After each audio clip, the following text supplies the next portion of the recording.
네, 저는 광주 창조경제혁신센터장 하상명입니다. 3년 정말 빨리 지나갔고요.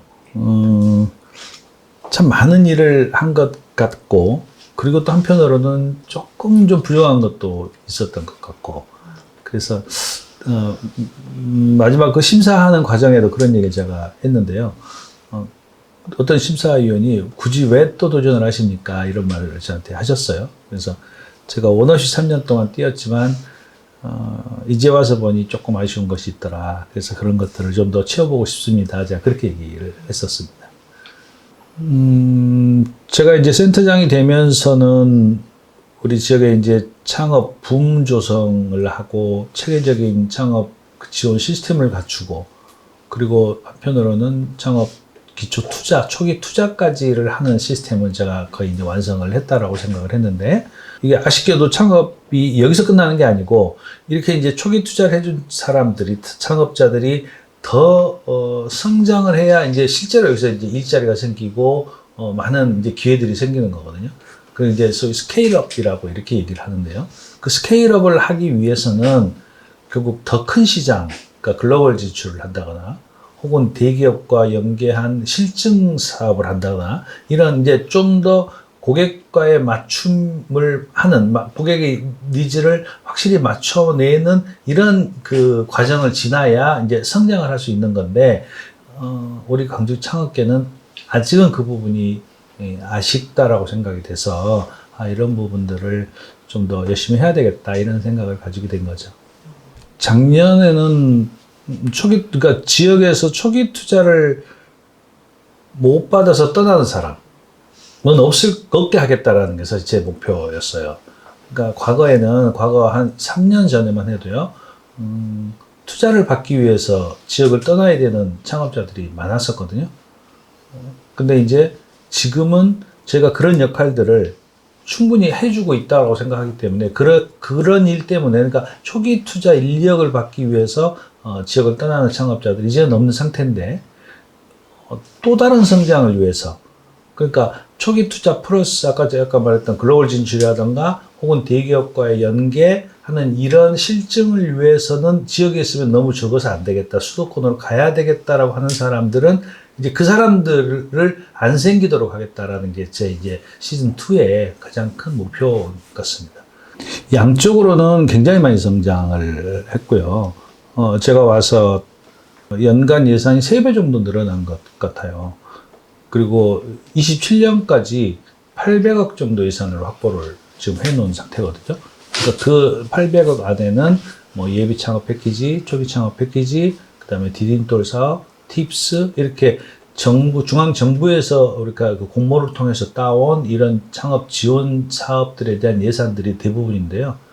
과거에 비해서 이제 그런 것들이 훨씬 더 늘었다는 얘기고, 이제 그럼으로써 지역의 이제 창업자들에게는 훨씬 더 실질적이고 많은 혜택이 돌아갈 수 있었다는 거죠.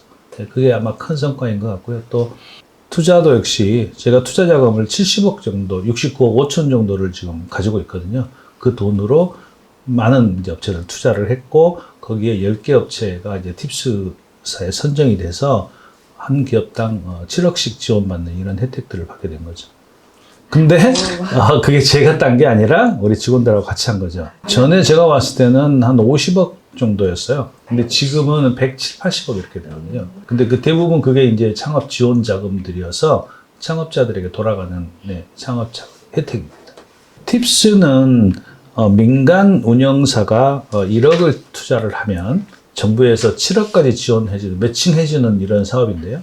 그 7억이라는 게 R&D, 기술 개발과 해외 진출을 위한 자금으로 쓰라고 이렇게 지원해주는 자금이에요. 그래서 우리가 투자를 1억을 했는데 창업자에게는 그 큰 돈을 지원받을 수 있기 때문에 이제 우선 창업자 입장에서는 자금 확보 면에서 굉장히 큰 혜택이 있는 거고, 그 다음에는 팁스를 했다라면 우리나라에서 창업자에게 훈장을 받는 거나 똑같은 그런 굉장히 공인된, 인증된 업체라는 그런 느낌을 강하게 받거든요. 그래서 다른 것보다도 인재들을 채용을 할 때, 이 업체는 팁스 업체라고 하면 굉장히 많은 그런 인지도를 가지게 되는 거고, 또 그 다음에 모든 창업자들이 이렇게 사다리형으로 성장을 하게 되는데요. 이제 초기, 그 다음에 뭐 시리즈 C, D 이렇게 성장을 하는 거예요. 근데 이 초기 투자, 팁스 없이 그 다음 투자를 받기는 사실상 불가능하죠. 그러니까 그 다음 돈을 많이 갖고 기다리고 있는 투자자들 입장에서는, 그래, 너 초기 투자자인데, 초기 창업자인데, 팁스 했어? 투자 받았어? 이게 이제 가장 기본적인 상황이 되고 있는 상황에서 우리 지역에 이제 이런 창업자들이 늘어난다는 것은 이 다음 단계로 갈 수 있는 그런, 그러니까 성장 가능성을 담보하고 가고 있다라는 거고, 그다음에 또 하나는 통상적으로 지금까지 평균적으로 팁스 창업자들은 15명을 채용을 한다는 통계가 있어요. 한 개 회사가. 그럼 저희가 작년에 10개 팁스를 했다 그러면 150명의 일자리가 생길 거다라고 보는 거고, 만약에 이게 6년간 계속되면, 5년간만 계속돼도 750명이라는 얘기거든요. 그러면 혹시 광주형 일자리가 몇 명 고용했는지 아세요? 지지 700명이 안 돼요. 그럼 그 700명을 유지하기 위해서 일자리를 만들기 위해서 사실상 뭐 몇천억 들어간 거잖아요. 그런데 팁스를 50개를 만들기 위해서 50억만 투자가 되면 되는 거고, 1억씩 투자가 되니까. 네, 그래서 팁스라는 게 굉장히 의미가 있다. 그래서 지금까지 팁스가 10여 년 됐는데 평균적으로 5년간 생존율이 93%가 나온다는 거예요. 그게 우리 광주역에 생기는 창업밸리, 빅골 창업밸리, 빅골 스테이션, 그거를 금년 말에 입주하게 될 건데, 거기를 광주형 팁스타운으로 운영을 할 거예요. 그래서 이제 팁스타운이라 하면 투자자 또 혹은 창업자들이 모이는 이런 공간을 이제 우리가 지금 팁스타운이라고 얘기를 하는데요. 여기에 이제 저희는 이제 해외 투자자 또 대기업 그리고 지역에 있는 유망한 창업자들, 이 사람들이 모이는 이런 공간으로, 그래서 저희는 이제 이렇게 제가 투자해서 팁스를 받은 친구들이 거의 다 대부분 다 들어갈 거고요. 그래서 굉장히, 그러니까 역량 있는 창업자들이 모이는 공간이 될 거고, 그래서 외부에서 오는 투자자들도 이 공간에 와서 쉽게 굉장히 괜찮은 창업자들을 만나게 되고, 또 그런 공간으로 운영이 될 거예요. 그리고 이제 서로 간의 시너지가 나고, 아까 말씀하셨던 오픈 이노베이션도 여기에서부터 이제 시작이 되는 그런 관계로 그렇게. 이제 총괄 운영을 하는 건데요. 공간 운영을 하는 것은 사실 누구든지 다 할 수 있을 거라고 생각이 되지만 누구냐에 따라 좀 달라진다고 생각하거든요. 그러니까 그 안에 있는 창업자들이 얼마나 서로 시너지를 낼 수 있게 도와줄 수 있느냐, 또 외부에서 온 그런 그 투자자들이나 대기업들이 광주에 역량 있는 창업자들을 만나기 위해서 어디로 가야 되는지, 이렇게 했을 때 그 공간으로 딱 집배하게 될 수 있다면 이 공간은 굉장히 그 스케일업의 전초 기지가 될 거다, 이제 그렇게 생각하고 있고요. 예를 들면 보스턴에 CIC라는 데가 있거든요. 그런 공간들은 다른데 그 옆에 있는 빌딩보다 3배 이상 더 비싸다고 얘기를 하거든요. 임대료가. 그래도 여기를 못 들어가서 안달을 하는 거예요. 왜냐하면 이 안에 가면 대기업을 만날 수 있고 투자자를 만날 수 있고 좋은 창업자들이 있기 때문에 돈을 많이 내어라도 그 안에 들어가려고 하는, 그래서 결국 이걸 운영하는 주체들이 그걸 잘 하고 있는 거죠. 그 이제 빅골 스테이션 그쪽 저희가 이제 그 광주형 팁스타운 아직 이름이 안 정해졌어요, 정확하게. 근데 어쨌든 거기가 스케일업의 전초 기지가 되도록 최선을 다해서 운영을 할 거거든요. 왜냐하면 이제 그 씨를 뿌리는 작업이라고 제가 얘기를 하는데, 씨를 뿌려서 많은 이제 그 발굴을 하고 양성을 했으면 여기에서 이렇게 이제 꽃이 피우고 정말로 큰 나무로 자랄 수 있도록 도와주는 과정들이 이제 스케일업이라고 얘기를 하는 거예요. 여기 다 할 수는 없지만 어쨌든 집중하고 선별해서 이 사람들 키워줘야 되는 과정까지 이제 오고 있고, 이걸 해낼 수 있는 공간이 생겼으니까 여기에서 우리가 정말 역량을 제대로 발휘해서 우리 지역 경제에 도움이 되는 일들 한번 해보고 싶다. 이제 그게 제 바람인 거죠. 그건 이제 우리가 기본적으로 해왔던 건데, 창업자들이 제일 처음에 지원을 받을 수 있는 게 예비 창업 패키지라는 5천만 원까지. 그러니까 본인이 사업 계획서만 있으면 그거를 이제 심사를 통해서 5천만 원까지 지원을 받아요. 그게 이제 첫 번째 단계. 그 다음에는 이제 초기 창업 패키지라고 해서 1억까지 지원받을 수 있는 프로그램이 있고, 그 다음에 초창기 R&D 사업 1억 2천 받을 수 있는 게 있고, 그 다음에 이제 팁스 이렇게 쭉 연결이 되는 거예요. 이 업체들이 이제 예비 창업 때 어떤 성과를 내서 그러면 그 다음 단계 도전하고 이렇게 이제 성장해 가는 거거든요. 근데 이거를 전주기, 우리 그 생애 전주기라고 얘기를 하잖아요. 그렇듯이 창업의 전주기를 지원할 수 있는 프로그램들을 우리가 완성해 냈다라는 게 이제 어떻게 보면 제가 이제 시즌 1에 가장 큰 도전 겸 장점이었고 해놓은 성과였고, 여기에서 이제 한 단계 더 나가는. 그러니까 어떻게 보면 창업은 여기까지 갔을 때 이제 겨우 내가 이 사업을 제대로 하면 돈이 될 것 같아라고까지 확인하는 과정일 뿐이거든요.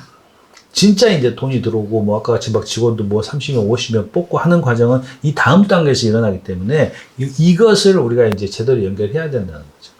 네, 저는 뭐 이제 항상 하는 얘기인데 어쨌든 도전을 해야 되죠. 네, 도전하고 대부분 실패가 두려워서 도전을 못 하는 거잖아요. 근데 요즘 이제 그런 안전망도 많이 있고 세상에 안정적인 건 저는 없다라고 생각하는 거거든요. 절대 그럴 수는 없어요. 그러면 차라리 내가 도전하고 그리고 실패하더라도 그걸 경험 삼아서 근육을 쌓고 또 도전하고 이렇게 하면서 자기 인생을 살아가는 거죠. 광주가 창업의 정말 그 진정한 도시, 진심인 도시, 그렇게 자리매김했으면 좋겠어요.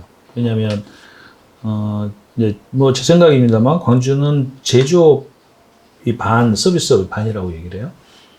근데 이 제조업이 다 지금 오래된 구형 제조업이죠. 그 기아차의 하청업체, 또 LG, 삼성, 뭐 이런 그러니까 한마디로 말하면 유행이 한물 간 제조업이고, 그러다 보니까 점점점 대우를 못 받고 뻑하면 이제 해외로 떠나는 거고 공동화 현상이 벌어질 수밖에 없는 거예요. 그러면 이걸 뭘로 메꿀까?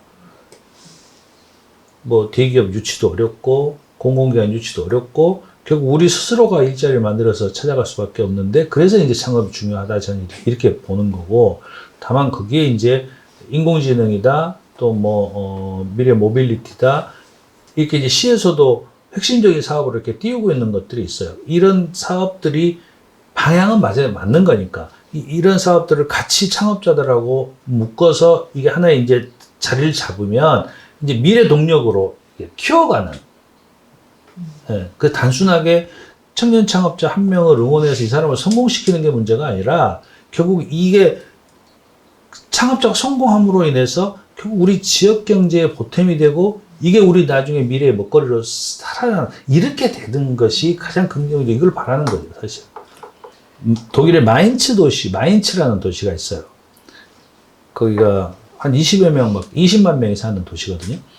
우리나라 이재성 선수가 축구수로 뛰는 그 도시인데, 거기는 워낙 살기가 그러니까 도시가 적으니까 팍팍해요. 도시 공공가스 요금도 제대로 못 냈고 막 그랬던 도시였는데, 독일에 코로나 때 이게 대박이 난 거예요. 바이오엔테크라는 그 바이오 기업이 거기에서 백신을 개발해갖고 화이자한테 팔아서 화이자를 같이 공동 사업을 한 거예요. 그래서 그 마인츠 도시가 완전히 부자 동네로 세계적인 바이오 기업 도시로 재탄생해버려요. 불과 몇 년 사이에. 근데 거기에 그 터키계 이민자인 연구소원 2명이 거기서 자리를 잡고 계속 그 연구를 했던 사람들인데, 그 창업자들로 인해서 그 도시가 완전히 바뀌어버린 거죠. 그러니까 이런 것 때문에 사실은 기술 창업을 응원을 하고 하는 거거든요. 저는 그러니까 광주가 창업 도시라고 얘기하는데, 수도권은 뭐 넘사벽이니까 놔두고 정말 대한민국의 그 최고의 창업 도시로 될 수 있다라고 저는 생각을 하는 사람이에요. 그래서 그런 것들이 뭐 완성도를 높여가는 어떤 그런 역할, 그런데 제가 일조할 수 있다면 정말 최고로 좋은 거죠. 근데 그게 아까 우리 투자 자금이 생기고 또 인공지능이라는 산업을 지금 광주에서 막 열심히 하고 있고, 그리고 이렇게 그 스테이션이라는 하드웨어가 생기고 이러면서 이런 것들이 어우러져가는 지금 그런 과정이라고 봅니다. 코스닥 지금 10번째거든요. 금년에 10번째 상장을 한 건데 대전에는 뭐 46개인가 그렇대요. 그러니까 우리가 대전보다 훨씬 떨어져 있지만 지금이라도 우리가 이렇게 하나씩 이렇게 가면 우리도 언젠가는 50개, 100개 되는 거죠. 전 개인적으로 뭐 창정교육센터장을 다시 이렇게 연임했다는 게 굉장히 영광이기도 하고 또 한편으로는 시즌 1보다는 훨씬 부담스러운 것도 사실이에요. 그때는 이제 조금 더 쉬운 단계의 도전이었다면 지금은 훨씬 더 이제 그 성장을 목표로 하는 더 큰 도전이라고 생각이 되기 때문에 그렇지만 분명히 제가 역할을 통해서 우리 지역 창업자들에게 도움이 될 수 있을 거라는 생각은 하고 있기 때문에 직원들하고 한번 열심히 또 재미있게 한번 해보고 싶습니다.